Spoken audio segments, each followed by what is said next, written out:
My name is Liron. I'm a veterinary surgeon, and I'm also the managing director for HD Vista. HD Vista, as you can see on the screen, HD Vista is the subsidiary of HD Bioimaging HD Vet. So I guess depending where you are in the world, you might know us with kind of different names, but we are all under the same umbrella. And also joining me today is Dr. Gillian Dank, our Chief Oncology Officer. I'll let her quickly unmute herself and say hello. Hi, my name is Jillian. I'm a veterinary oncologist. I did my specialty at Davis, University of California, and I worked for over 20 years in the Hebrew University in Israel. And now I'm in private practice and working for HD Vet. And happy to come and talk to you today. Good. So Gillian will have the harder work of talking through the cases that we are going to present to you today. And so my background, just to say that I used to be Gillian's student and intern when I was back kind of 100 years ago when I did my internship. And now we are working together at HD. So yes, just for the sake for those that just joined us, we're hoping that this webinar will be very kind of informal, very kind of nice to watch and listen to. Feel free to either switch on or off your video cam. Happy for you to also unmute yourself and ask any questions during the webinar. There is a chat box that you can use if you want to chat and to kind of type your questions. Either Gillian or myself will be happy to answer the questions throughout or in the end, completely up to you. And like I said, as you can just unmute yourself if you want to just ask a question. And for those that have joined us just now, just obviously to make you aware that we are recording this webinar. And for those that have not joined us today, the recordings will be available later on, hopefully from tomorrow or a couple of days from today. Yeah, so this is the first time, I guess, we are hosting a webinar for our clients. So all of you have the HD Vista device in your clinic. So hopefully my part of the webinar will be easy because you all already know the device and have been using it. But what I'll do today, I'll also use this opportunity to give you some updates on what is happening with the device and how we are upgrading the software in next week actually. Hopefully you have all received the communication about that. So I'll show you some kind of nice features that we are adding, and this is very much based on your feedback. So thank you very much for doing that as well. So the webinar today is very much, we were thinking because the HD Vista is, I'm hoping everyone or most of you know, the HD Vista is a very much nurse-led device. And that's why we thought we are going to focus today on the nurses. And we want to make sure that the nurses are comfortable and confident using the device. And hopefully, obviously the vets and the doctors will need to support you, and everything is done under the vet direction. However, it's really important that the vet and the nurses work together and support each other. And hopefully by the end of today, you can see how you, the nurses and technicians, can really assist the process and can really kind of make a difference with what you do. And I forgot to, well, I'm going to say it now that, you know, we have people joining us from across the world. So I'm hoping that I'm going to use the right terminology when I'm referring to people. So it's going to be either vets or veterinarians or doctors or nurses and technicians, clinical assistants, and I'll probably be using one of those. But I'm based in the UK, so I'm very much used to the, obviously, UK terminology. So just to show you that, I guess the bigger picture, we thought it would be nice for you to kind of to see that you're not alone. You know, you're big or in a growing community.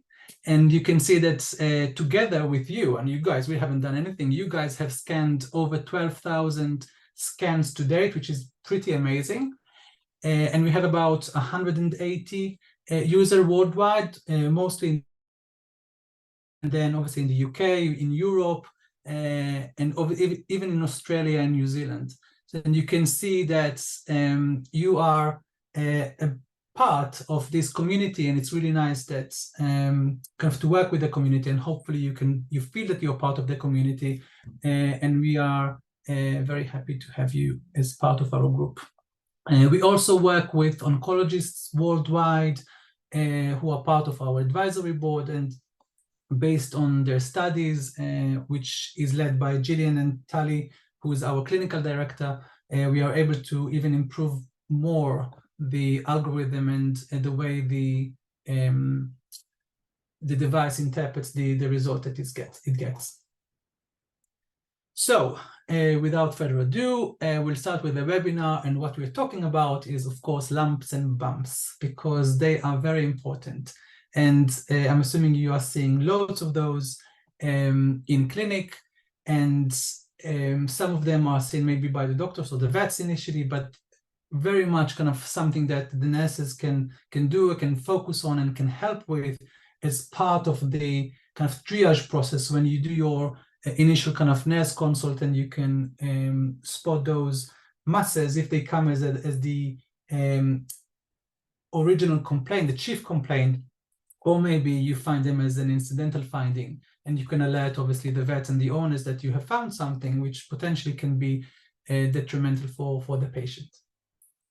And hopefully you share with us the view that cancer cannot be diagnosed based on palpation alone, and that's why you guys have the HD Vista device, which is a screening tool for lumps and bumps, and allows you to classify better those lumps and bumps in your own clinic.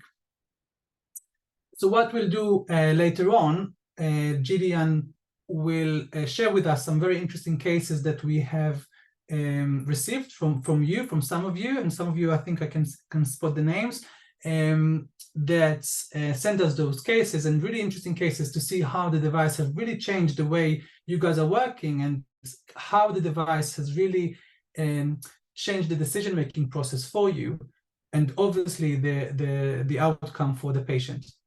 And this is, I guess, the best way of learning, of kind of reviewing cases. But just before we start with the case, I just wanted to give you a quick kind of review of and update you on a few things that I think are quite kind of nice to be aware of.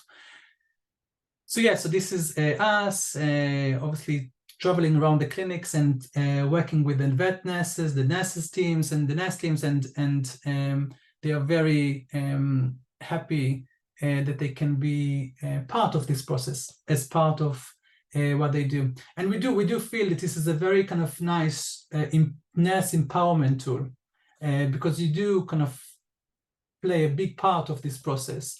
And the way we see the tool, obviously it's a screening tool, so it's a very much triage tool. You can use it as part of your nurse triage, and already before even the doctor or the vet sees the patient, you can already do your thing and do your check and do your scan, and you can then send the patient to the vet with the results of the scan. So the whole process is much easier, much quicker, and much more efficient for you and the rest of your team. Because what we know is that obviously, so actually what I'm showing you now is data that we have collected from everything that all the information that we've collected, the database that we have in the cloud. So what we have done, we have collected all the data, all the scans that we have done that we have already validated. So this is very much based on information that we got from you, from oncologists that we work with, and these are validated, so confirmed by a lab results. And what we have done, we have mapped the areas that potentially can that we have kind of have information from, and you can see the differences or the chances between for each area between having a benign, or the chances of having benign versus malignant tumors in this kind of specific location. And you can see that although there are areas that are more prone to have malignant versus benign tissues, you can see that there is no one location that has 100% chances of having either malignant or benign tissue. So absolutely can be added to your decision-making process. We know that obviously location is one of the kind of risk factors that we look into when we make our final decision. But you can hopefully appreciate now that you cannot base your decision based on kind of preparation, but also location, because there is no one location that has 100% chances of being one of the other. And the same for breeds. And we've taken the same database, we've done the same kind of calculations and analysis on those masses that we have validated, and this is what we got. And you can see again that there are more breeds that maybe are more prone to have benign versus malignant tissue. So for example, this beagle that looks very grumpy, actually he has no reason to be grumpy, right? Because beagles actually have more chances of having, according to the database that we have, more chances of actually being having a benign tissue. But again, there is no one breed that has 100% chance of having either a benign or malignant tissue. And you can say that, you know, based on the breed, it's very hard to determine whether a mass that you are palpating is either benign or malignant. And that's why you need to kind of have more tools to make these final decisions for the owners. And when we speak about those tools, obviously, as you know, you have FNAs and biopsies in your clinic, and these are great tools, great diagnostic tools that will allow you to have the final diagnosis, and based on that, you can then offer treatment, offer prognosis for the patients. However, what we do know also, and hopefully you can appreciate the same, kind of knowledge that we have, is that unfortunately about 50% of those masses that you spot in clinics go home undiagnosed, because it's impractical to do FNAs and biopsies on all masses. And unfortunately, based, for example, on surveys that we have done, we know that clients, or 50% of clients, will decline further investigation based on cost alone. So obviously there are other reasons why it's impractical to diagnose all masses.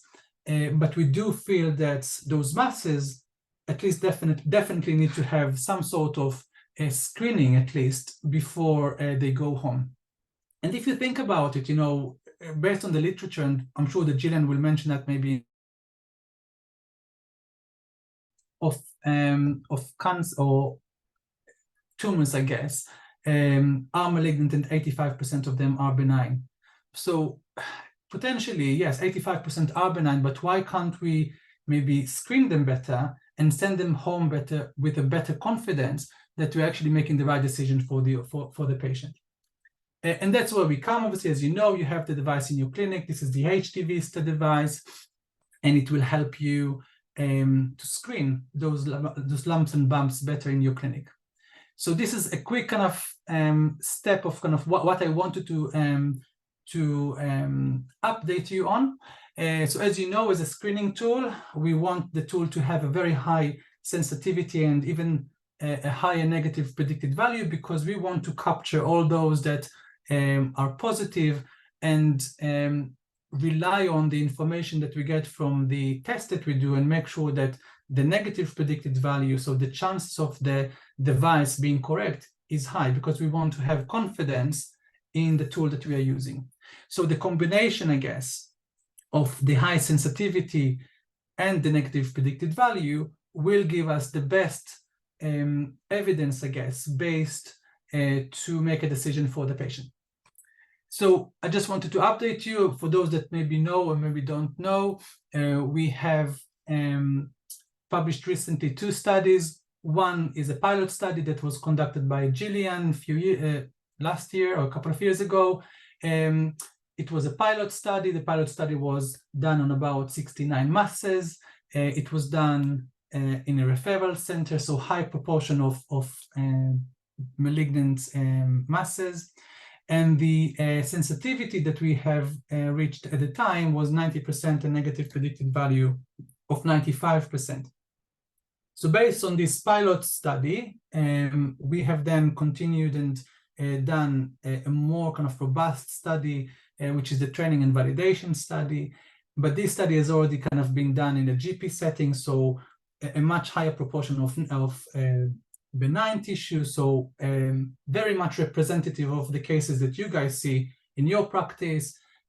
And the sensitivity that we have achieved based on this study was 85% and a negative predicted value of 97%.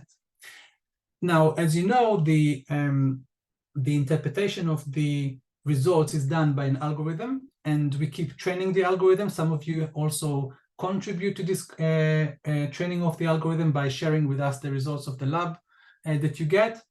And based on that, we have continued, and we are continuing to train the algorithm. So to date, the algorithm that we are working with, or you guys are working with, has been trained on over 1,600 cases. And based on this algorithm, we are now happy to share that the sensitivity has reached 90%, and the negative predicted value, the average negative predicted value, has reached 98%. So this is one thing that obviously maybe some of you don't or are not aware of, which is really, really important because it really kind of impact your decision making. Another thing that I wanted to show you is what's happening, because obviously you guys don't see that. So if you remember, the HD Vista is based on a technology called heat diffusion imaging, which is being interpreted by an algorithm that we have built. And the process takes about 40 seconds. And what happens throughout the process is that the tissue is getting heated for 10 seconds and then cools down for 30 seconds. So I just wanted to show you how it looks like behind the scene. So what you will see the tissue gets heated and then cools down. Hopefully that would work. Let's see. Technology, right? So you can see how the tissue gets heated, it becomes much hotter, and then it cools down. Okay, in this instance, it's a mast cell tumor that we are hitting here. But you can see again from the process what's happening behind the scene throughout the 40 seconds that you need to stay still, holding the device against the patient. This is what's happening. So the device takes about 460 frames throughout the 40-second scan, and each of them is being interpreted throughout the heating and the cooling down phase. And all these kind of thermophysical features that the device, the thermal camera, picks up from the tissue are being interpreted by the algorithm. So hopefully you can now kind of appreciate what's happening behind the scene. So that's it. So as you remember, the process is very kind of quick and simple, hopefully, and that's how you feel as well. It takes about 4 to 5 minutes, including getting the results back. So you 40 seconds, and then you need to mark the tissue, and then you get the results. So another kind of change that will come as of next week, because another kind of part of the training of the algorithm, you will see that the 5 and 6 are getting slightly higher results. So you will see that the 6, for example, it used to be, or it is now 90%. You will see that from next week, the 6, based on the training of the algorithm, has improved. So the negative predicted value that the result 6 represents has increased, for example, to 91%. And like I said, it's a very much NAS-led device, and we are really hoping that all the NASs can use the device, are comfortable using the device. And I'll show you later on when I come back after Gillian finishes her part, how, if you're not comfortable, how you can book a session with us, and we can individually kind of book a session with you online and help you if you have any questions or you want to kind of further support. So I'll hand over now to Gillian, who will talk about the interesting part, which is the cases. So any questions so far from everybody who's watching from all sorts of different places all over the world? Okay, so the purpose of the cases is to show you how we can actually use this device to become better medical people, whether we're technicians or doctors, and give our dogs better treatment and better prognosis. So let's go on to the first case. So this is the first case, which is Sunny. an 11-year-old male castrated golden retriever. I'm sure that you all see golden retrievers all the time. He came in for an annual routine check, and the owners pointed out that he had 11 masses all over his body. So what are our options to tell the owners? I'm sure that all of you see at least one dog a week that comes in with tons and tons of masses, and then the owners are kind of like, what do you think we should do? And the options, obviously, that a lot of people will say, well, let's just monitor them. Well, monitoring them is not such a good idea, because obviously just by looking at the dog and knowing he's a golden, we have absolutely no idea what these masses are. So that is not such a good idea. The second option is to aspirate all of the masses, which is obviously what we would have recommended before HT Vista came along. It is quite a pain in the butt, because you have to take aspirates of all of them. You have to mark all of them. And usually dogs have some patience for a couple of aspirates, but when you start aspirating so many masses, they lose their patience at some point, and it's a lot of work for you too. Then the other option is to find needle aspirate selectively. Well, that's a very poor idea, because obviously we know that if a dog comes in with 3 masses or 5 masses or 11 masses in this case, you could have 10 masses that are lipomas and 1 mass that's something else. I personally saw a dog once that came in with 20 masses. He had about 15 lipomas, 4 sebaceous adenomas, and 1 melanoma. So you never know what they're going to have. And the fact that a dog has 1 lipoma or 1 mast cell tumor doesn't mean that they're all the same thing. So finding the aspirate of selective masses is very problematic.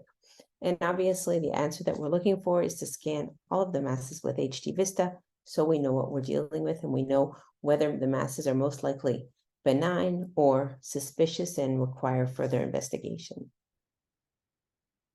So a very good thing that you should have in your clinics is a way to map out these masses, because these owners that are very attentive on their dogs will keep coming in every 6 months and saying, oh, he has a new mass, the mass has grown, and you're kind of like, oh no, not again. But if you map the masses on exactly where they are with what they came out with the HT Vista, and specifically what their sizes are, then you can feel much more comfortable with the owners and say, oh, you think that this mass is new, but let me tell you, it says in the file that we checked this mass 6 months ago and it was okay. At that point, it had been 3 centimeters and now it's 3.5 centimeters. So we're fine. And unless you map and document everything, you're going to have to do it all over again every single time this dog comes in. So mapping really helps you and saves you a lot of time.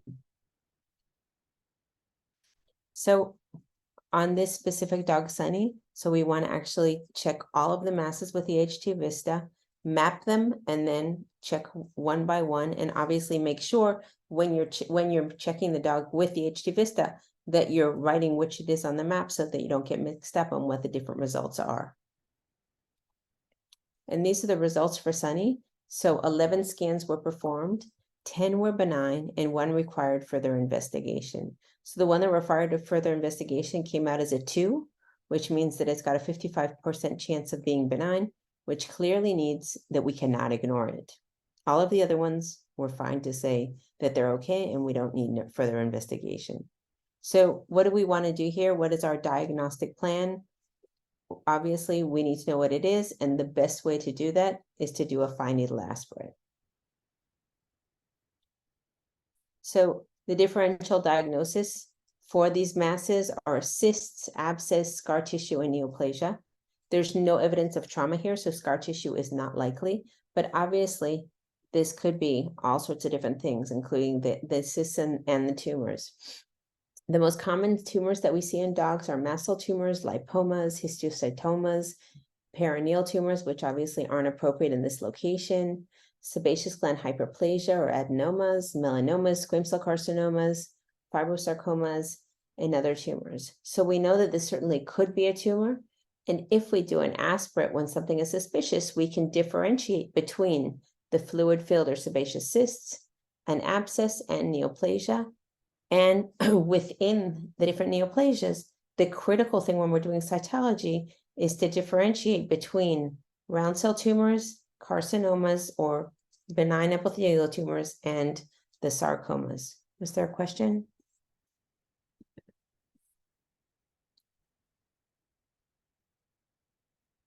Wonderful. Great news, Stephanie. Okay. Next slide, please. So when we're doing an aspirate, there are all sorts of different ways to do aspirates, and I'm sure that you're all familiar with them. Some people do the aspirate just with a needle, and some do it with a syringe attached to it. Some do it with larger needles, and some do it with smaller needles. The way that I was taught is that the smaller the needle, the better the sample. The larger the needle, the more blood that you have when you're aspirating out. And the smaller, the better, because you'll have less debris and blood in the sample, and you'll get a cleaner sample and a better answer. And these are the results of the fine needle aspirate that we took from Sunny. If anybody knows what it is, you can feel free to write it up on the chat. But basically, we can see that we got a very cellular sample. You can see that the red blood cells, and obviously these are larger than red blood cells. And again, what we're trying to understand, and now I see that it actually says the answer, but what we're trying to understand is this epithelial, round cell, or a mesenchymal origin and a soft tissue sarcoma? If this was a round cell, we'd expect to see round cells with the cell borders being very, very clear. If it was epithelial, we'd expect to see clusters of cells. And here, this is a soft tissue sarcoma. So we see that they're mesenchymal, we see they're spindly, with the large nuclear areas. So this is a classic soft tissue sarcoma. So soft tissue sarcomas, the critical biological activity of these sarcomas are local aggressiveness and slow to metastasize. So because of the local aggressiveness, and a lot of people either say that these soft tissue sarcomas are kind of like a tree with its roots, or like an octopus with all of its little fingers.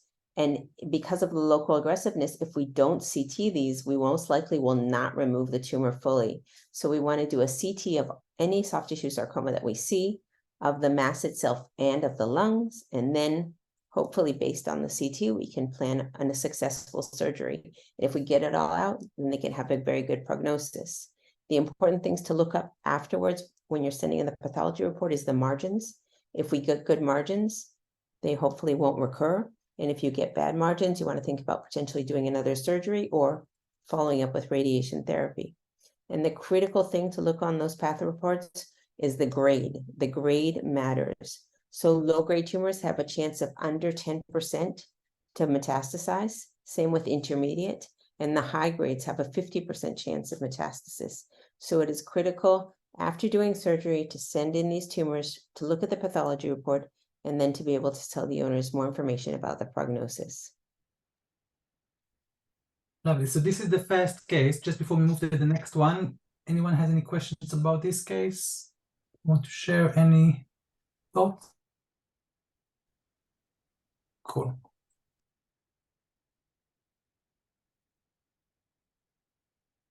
Okay, so second case is Bruno, a 12-year-old male castrated Weimaraner.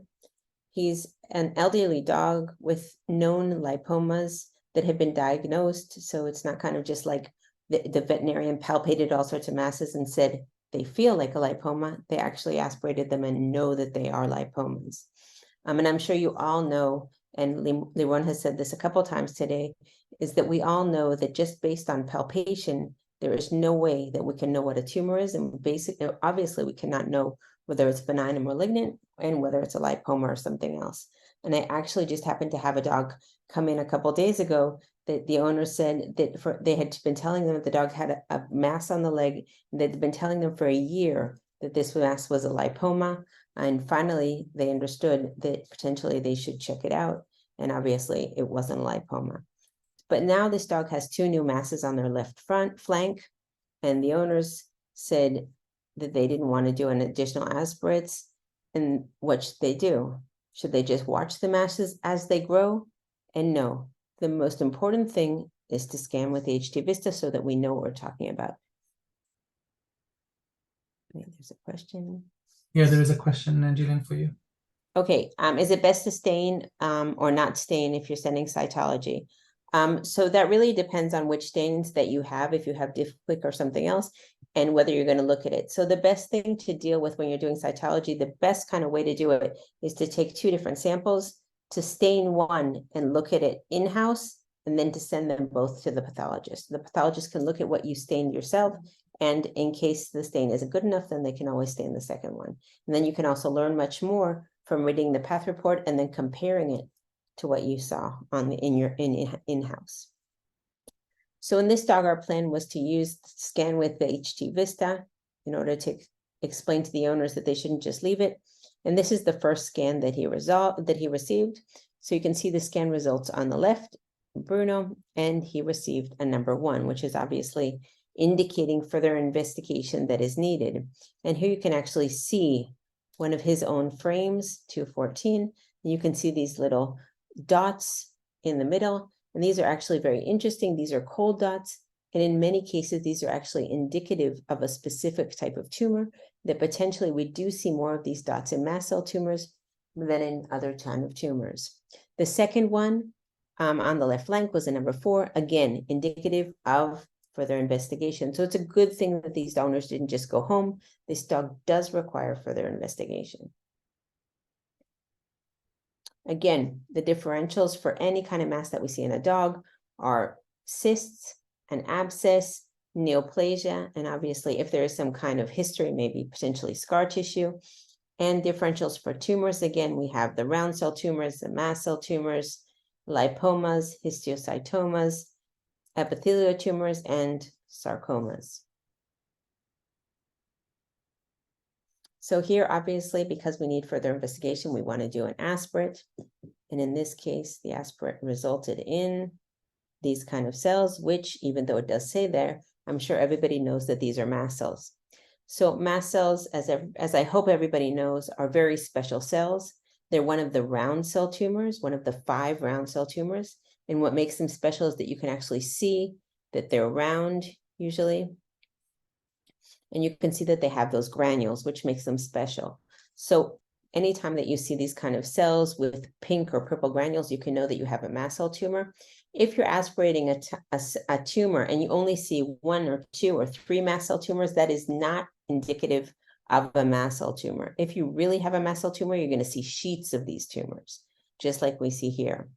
In specific circumstances, when staining them with Diff-Quick in your clinic, you may not see the granules. It's very rare, but it can happen. So if you think something is a mast cell tumor, you do an aspirate and it comes out as round cells without granules, that means you have to send the aspirate into an external laboratory for them to stain it with additional stains.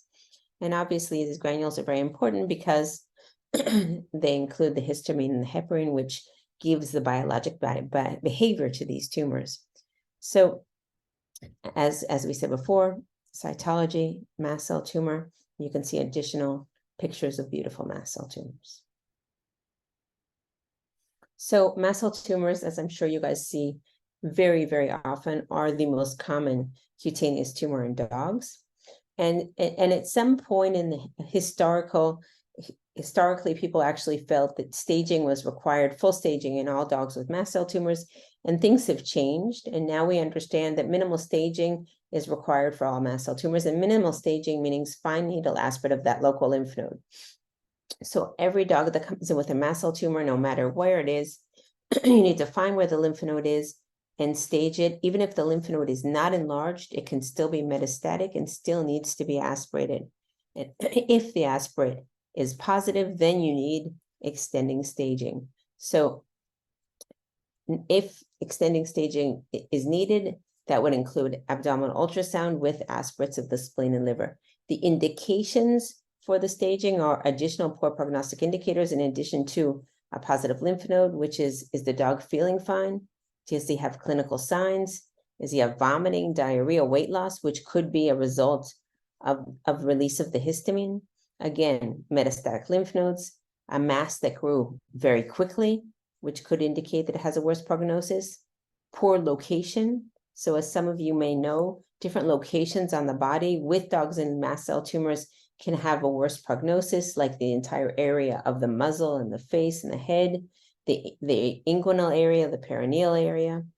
And obviously, worse is specific breeds, which is the Chinese Shar-Pei. So any kind of dog that comes in that's a Shar-Pei with a mast cell tumor, we immediately can assume that the prognosis is going to be poor and they need extended staging. Again, extending staging is an abdominal ultrasound. Anything that is abnormal, looks abnormal, is enlarged, including lymph nodes, needs to be aspirated. But even if the spleen and liver look absolutely normal, the aspirations need to be done. They can be looking absolutely normal and still be metastatic. So if staging isn't required or the dog stage is negative, the indication for treatment is to do surgery. If the mass is too large to remove, because which happens a lot, that the masses, I saw one this week, that the mass was about 3 to 4 centimeters on the dog's foot, there's no way that a surgeon can actually remove that. In those cases, we actually want to decrease the size of the tumor before we do surgery. And then surgery, in 80% of the chance, will be the mass will be small enough, and then surgery is possible. How do we decrease the size of those tumors? We can just give prednisone, omeprazole, and diphenhydramine, or Benadryl, and then a week later, bring them in, and hopefully the surgery will be possible. The important thing in these cases with mast cell tumors is if you start with prednisone, omeprazole, and diphenhydramine, and then they just go home, then in some cases, the mass goes down. On day 7, it's the smaller it'll get, and then it starts increasing in size again. You might miss that opportunity if the owners wait too long or if they disappear. The reason that any time you give prednisone to a dog with a mast cell tumor, that you need to give omeprazole and Benadryl is because the minute that you're giving the prednisone, you're actually killing those tumor cells. When you kill the tumor cells, the granules degranulate and they release histamine. So if you don't give the H1 and H2 blockers, then the histamine, the dog that was absolutely fine, you could actually cause the dog to get sick because of the histamine release. Because of your treatment. So it's critical to give all 3 treatments together. And after we do the surgery, it is always, always, always critical to send the mass for biopsy. And we want to know the margins and the grade, whether it's a low or high grade, to know whether there's an indication for additional treatment in the future. Good. So that is the end of this case. I just want to say that based on information we got from this vet, Bruno is actually okay. So he had 2 masses that were removed with clear margins, low grade, happy and with us. Any questions about this case? Or mast cell tumors in general? Mast cell tumors, okay. Cool. Right. Feel free to add it to the chat if you want, and we can continue with one more case. Okay, so this is Douglas, an 8-year-old mixed breed dog. They're presented with a subcutaneous mass on the left thorax. So in his case, this was a very interesting history on this dog, because the physiotherapist noticed a lump on the rib cage and referred the dog to the vet. And the vet said, monitor at home, it's probably a lipoma. And then the physiotherapist said, I don't think so, and recommended to the owner to get a second opinion and an HT Vista scan. So if the owners had actually listened to the vet, the dog wouldn't have been diagnosed. So they did a scan and it came out as a 4, which obviously requires further diagnostics. Again, we're talking about those same differential diagnosis every time: cysts, abscesses, and neoplasia. And when we're thinking about neoplasia, it can either be benign or malignant. And the main categories that we're discussing are epithelial tumors, soft tissue sarcomas, and round cell tumors. So obviously, again, further investigation was required, so we're going to do a fine needle aspirate. And this is the cytology. And in this case, the dog actually had a myxosarcoma, which is a kind of rare tumor from the sarcoma family.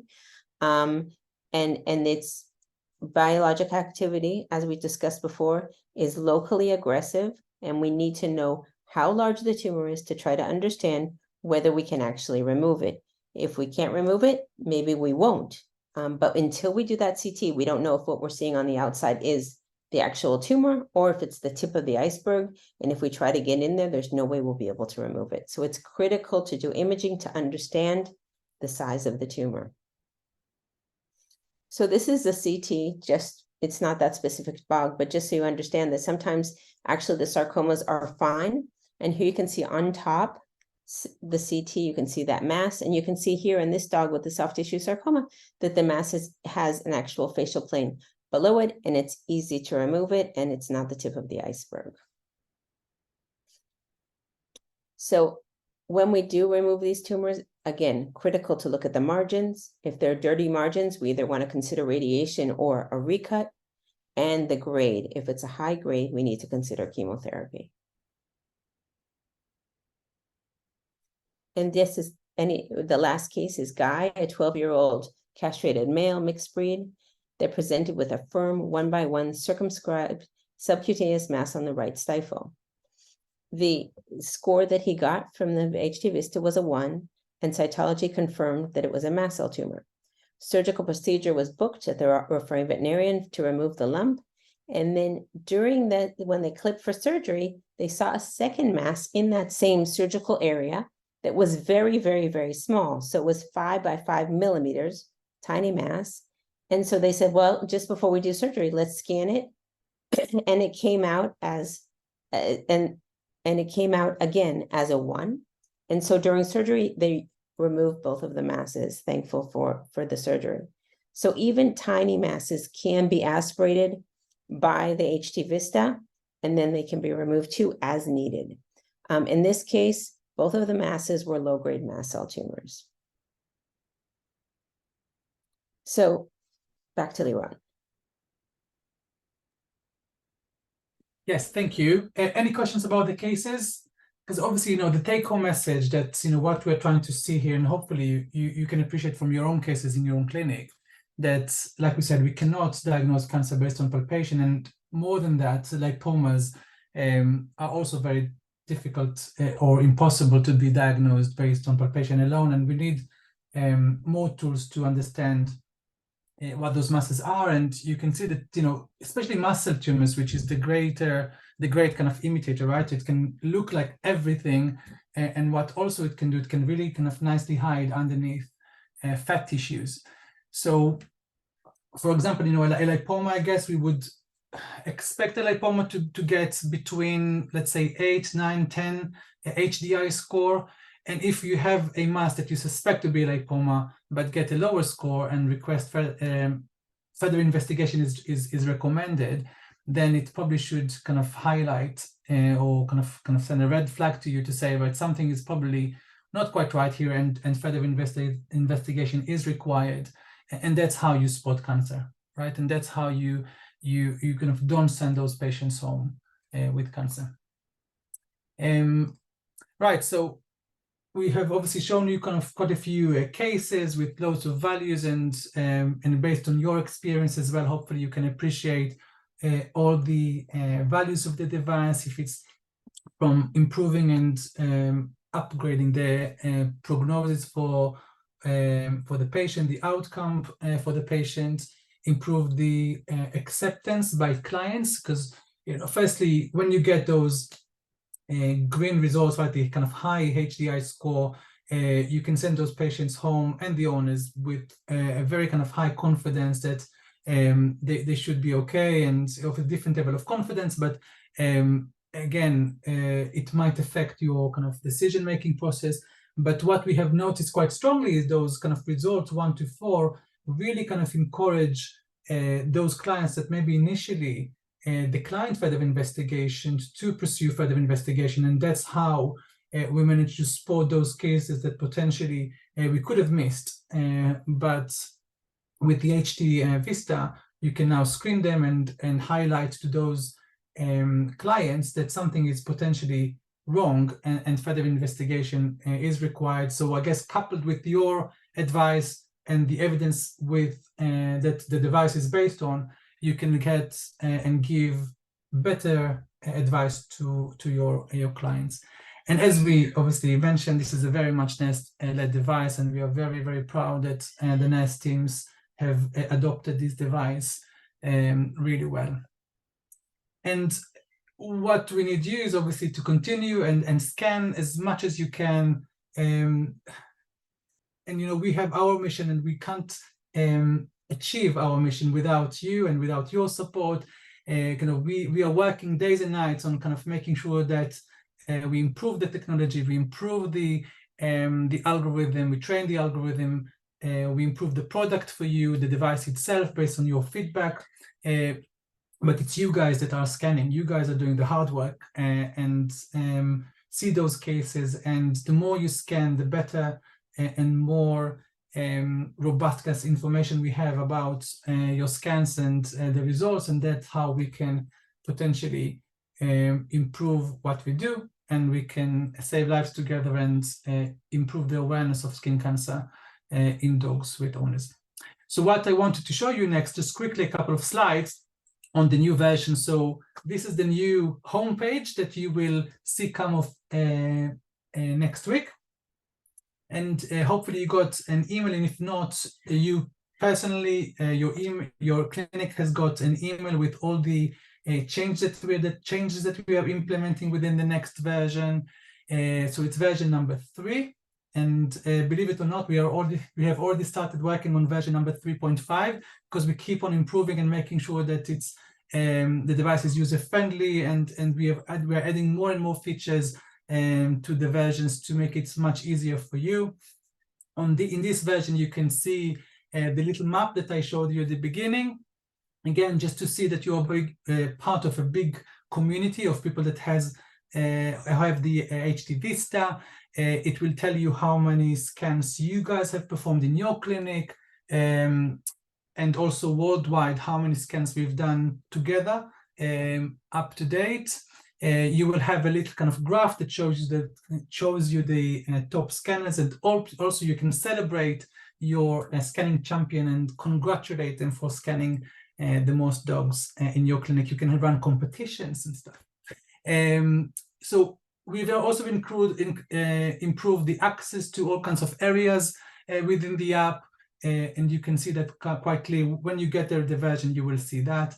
You will be happy to know that the keyboard has been upgraded, and now it's case sensitive, and you also have an easier access to kind of a number only view that makes it much more easier to input the data into the patient file, for example, when you open a new patient, and all kinds of other nice features. The one feature that is really kind of important that I wanted to highlight is this. You will see that we've added 2 crosses on each side of the screens, and it's just kind of to give you some indications of better kind of guidelines where to place the mask. So ideally, we would want the center of the mask to be or the plus to be on the center of the mask, and that will allow the heat to be distributed in a way that the tissue is heated evenly and consistently, and that will allow a better quality of scan, and obviously better results that you get from those scans that you do. So you will see that on your next version. And another one that we've added, and you can already try it now if you want. It's working, I'm hoping. I've tested it like 100 times before we came up. We've added an option for you to get in touch with us, an easier option to get in touch with us. If you go to the troubleshoot and then press on the contact an HD Vista expert, you will have this QR code popping up, and you can scan it. You have an option there to, it will lead you to a landing page that will give you the option to download the full user manual of the device if you want to check something there. And what we have also done, we have also added an option for you to contact us and book an online session with us. So if any of your team wants to have more training, ask any kind of questions, or you can contact us by emails or WhatsApp or whatever way of communication you want. But you can also book an online session with us, and we'll come up and have a chat with you and answer any questions that you want in person. So this is something nice that we've added as well. And the most important thing is that the algorithm has obviously improved, and you can see that those results are much better and much more kind of give us much more confident when we rule out cancer. And you can see that the scale, obviously you get the results there as well, the percentage, which will hopefully give you better confidence in ruling out cancer and making the best decision for your patients. So this is us for today. Wanted to give obviously everyone is an opportunity to ask us questions if it's about the device, about the cases that we presented, mast tumors, any question that you would like to ask, we are more than happy to answer. We have a few more minutes if you would like to share with us your thoughts.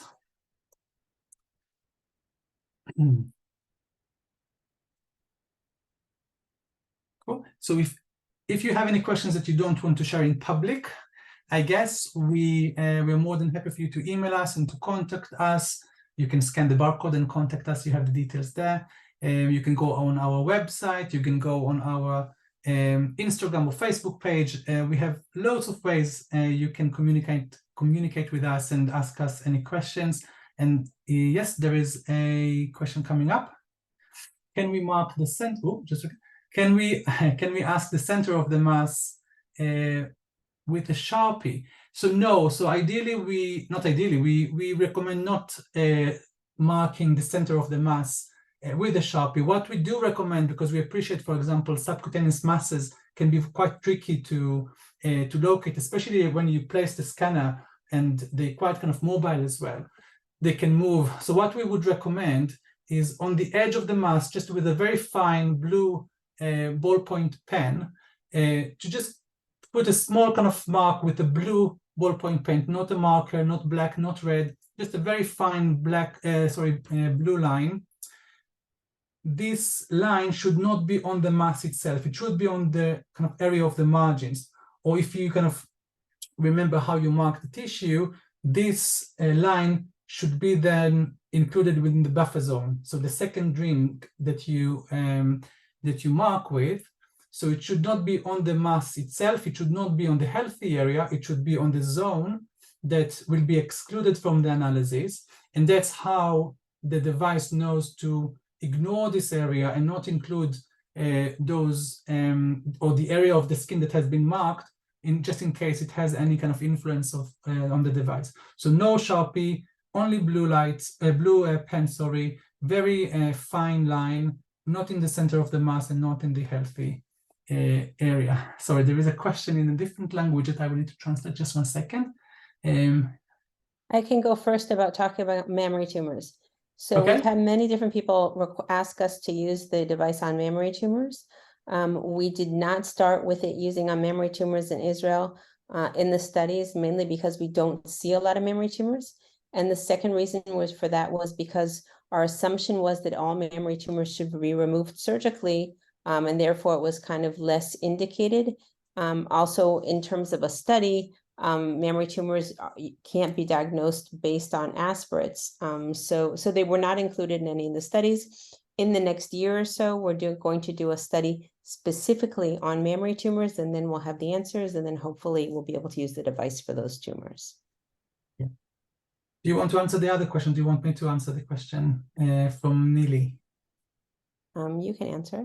Yeah, I mean, it really depends. I mean, it's really hard for me to answer this question because I don't know how the mass looks like, but it really, personally, again, I would scan any mass, any dermal mass that I see, because like we said before, we can never really know what this mass is. Obviously, with the kind of limitations of the device as well, and with the size, because it can't be less than 5 millimeters.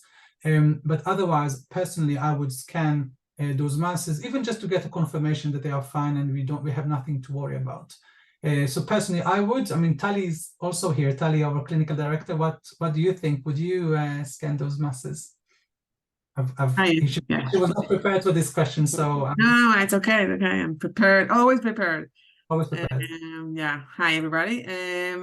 So yes, I think once the mass, I think reaches go over a certain size. If it's really like a 2 millimeter, then we wait and see. If it's a dog, if it's this old dog, the same mass recurrent that you've already tested, obviously you don't need to test it again. But if it's a first time mass that comes up for a dog, then yes, I would test it. I would check it out, scan it, see that everything is fine, because we can never really tell, sometimes. And I assure you, I've scanned, I think, over approximately 1,000 masses, and I can tell you that I'm still surprised sometimes by masses that appears completely benign, whether they're cutaneous or whether they're, feel like really like a lipoma. So even these small pink masses, sometimes it looks like a sebaceous adenoma, but then it's a massive tumor. So yeah, definitely. And if you remember this kind of the case that Gillian presented, it was a 5 millimeter mass, and it looked very kind of benign, right? But when the mass was scanned, it was actually quite suspicious, which then led to a finding in aspiration and a diagnosis of malignancy. So yes, personally. Any other questions? So Rebecca is asking if a muscle tumor is under the fat, so just hiding underneath the fat, will it affect the results? So yeah, so the last case that we presented was a similar case. So the muscle tumor, there was actually a fat tissue, a lipoma actually over the mass, and the mass was underneath the lipoma. And again, it really depends on the depth of the mass and how big the lipoma is, because obviously there is a limitation to how deep the heat waves penetrate. But in this case, we saw that we expected a high result, so we expected a 9, maybe a 10, even from a lipoma. However, this mass got a result of between 1 and 4, I can't remember exactly, maybe a 1, and then further on was diagnosed as muscle tumors. We have a few cases that we've been reported on and again, don't get me wrong, we love FNA. We think FNAs are a great diagnostic tool, but unfortunately, some of them can be non-diagnostic, and we have quite a few cases where the scan has come back as with a low score. FNA was non-diagnostic, or actually shows some fatty tissue only, but the vet decided to remove the mass altogether because they were not happy with the score that the scan gave them, and they found the muscle tumor hiding underneath the lipoma. So that was a good kind of catch, I guess, for the vet, and very lucky patient as well. So I'll just answer the question about if a mass keeps getting bigger, do you want to remove it? So obviously, any kind of diagnostic test and screening test is just a test, and your veterinarian's clinical opinion and clinical understanding of the case is what matters, and not any kind of test, whether it's a blood test or this test. You see the dog in front of you, but based on medical reasons, if there's a benign tumor, even if there's a lipoma that's growing and growing, unless it bothers the dog, there's no medical indication to remove that tumor. If the tumor is so large that it's ulcerated or painful or making moving problematic, yes, it can be removed, but that's a clinical decision that doesn't have to do with the fact that it's a benign tumor. I hope that answers your question. I'm just I know that Gillian might have answered the question already, but I'll just mention it to everyone in case you haven't seen it. So yes, the HD Vista device, as you know, is for dogs only at the moment. So the question is whether we're doing studies on other species, or we have plans to do studies on other species. The one big species that we have studies on is humans. So as you know, as some of you know, the HD Vista actually started with humans, and the product is still in development, and the studies are still kind of ongoing with the human side, and hopefully in a few years we'll have the humans product also ready for kind of use in humans, but also cats, something that we are very keen on and hoping to develop a bit quicker even from the human side. And yes, hopefully, the options are endless. We have just started, and we have obviously dogs. Cats will come next, and hopefully other species like horses, as someone has mentioned. So, and even with dogs, we have more studies, kind of ongoing studies, overseeing those studies. We are looking into kind of really studying mammary gland tumors, and we're looking at potentially grading and understanding muscle tumors better. We have loads of kind of studies or ideas for studies that we are hoping to launch in the new year, and then obviously the product will even get better and better.